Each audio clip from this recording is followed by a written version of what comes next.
မိုးစရာဖြစ်ဘုရားခင်ကဘာပြောလဲဆိုတော့အသက်ကြီးတဲ့လူဖြစ်ဖြစ်ငယ်တဲ့လူဖြစ်ဖြစ်ချမ်းသာတဲ့လူဖြစ်ဖြစ်ဆင်းရဲတဲ့လူဖြစ်ဖြစ်ပညာတတ်တဲ့လူဖြစ်ဖြစ်ပညာမတတ်တဲ့လူဖြစ်ဖြစ်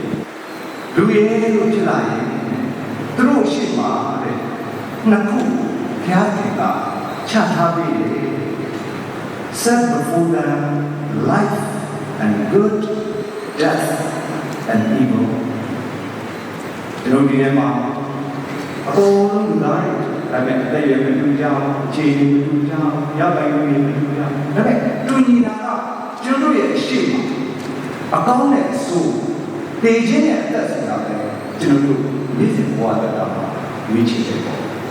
အဲ့လိုရွေးချယ်တာကိုရဟန္တာဒီစိတ်ဒီနေ့ဆက်တာသူ့ဘဝမှာစကလုံးလုံးလေးနဲ့ကျွန်တော်တို့ဦးစီးထားပြီးခဲ့ပါတယ်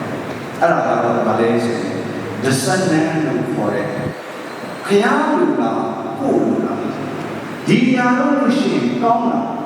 ဒီညာလို့ရှိရင်မကောင်းဘူးလားလို့ discernment ဆိုတဲ့စကလုံးလေးတစ်ခု16ရာစုနှစ်တည်းကသူထားခဲ့တဲ့အရာက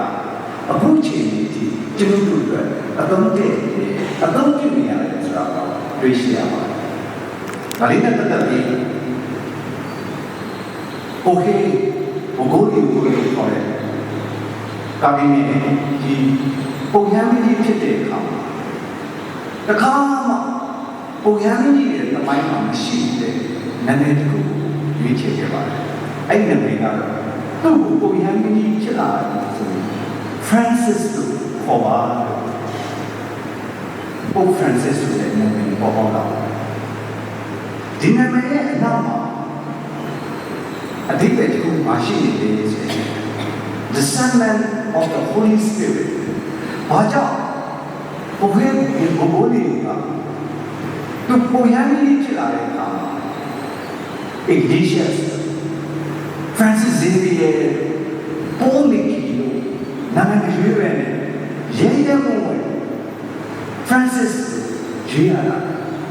ဒီရွေးတဲ့ပုဂ္ဂိုလ်ကလည်းသူတို့သမိုင်းကြောင်းပြန်ကြည့်တဲ့အခါမှာ Ignatius ကငယ်ရွယ်တဲ့ဘဝနဲ့လောကမှာရှိတဲ့အခါမှာ Francis ကလည်းတွေ့ကြုံရတဲ့တွေ့ကြုံပြီးရှိတယ်။ဒါပေမဲ့ Pope Francis ဖြစ်လာတဲ့ဘုဂိုလ်ကြီးက Francis Assisi လို့ခေါ်တယ်။ Francis ကဒီထောင်ခဲ့တဲ့ founder ရဲ့နာမည်ကိုရွေးခဲ့တယ်ဆိုတာသူဘယ်ကရတာလဲဆိုရင်သူတို့အမြဲတမ်းပုံတွေ့ယူတယ်သူတို့အမြဲတမ်းခေါင်းထဲမှာနှစ်ပေါင်းများစွာ training ယူခဲ့တဲ့ဝိညာဉ်ဆိုင်ရာကျင့်စဉ်ကနေပြီးသူ့ရဲ့လှုပ်ဆောင်ချက်ကိုသူကရဲရဲဝံ့ဝံ့တာဝန်ယူတဲ့ Ignatius ကပေးခဲ့တဲ့အမွေအနှစ်ကို Pope Francis ကသူ့ရဲ့တာမန်စက်မြောက်တဲ့အခါမှာရဲရဲဝံ့ဝံ့နဲ့တင်ပြခဲ့တာသူ့တင်ပြချက်ကမမှားပါဘူး။ဘာကြောင့်လဲဆိုတော့ Pope Francis ရဲ့ဘဝကိုကြည့်လို့ရှိရင် Ignatius နဲ့ Saint Francis of Assisi ဆိုတဲ့ lover of nature အဘာဝတရားကိုသူချစ်မြတ်လို့လေဆိုတော့ဘာဖြစ်တွေ့ရလဲဆိုရင်လောင်တာသူစီစင်ရသားတွေပုံပြီးနေရာပေးတဲ့ periphery စုပ်ဖြစ်တဲ့စင်ရရဲ့အပြင်မှာရှိနေတဲ့လူတွေကို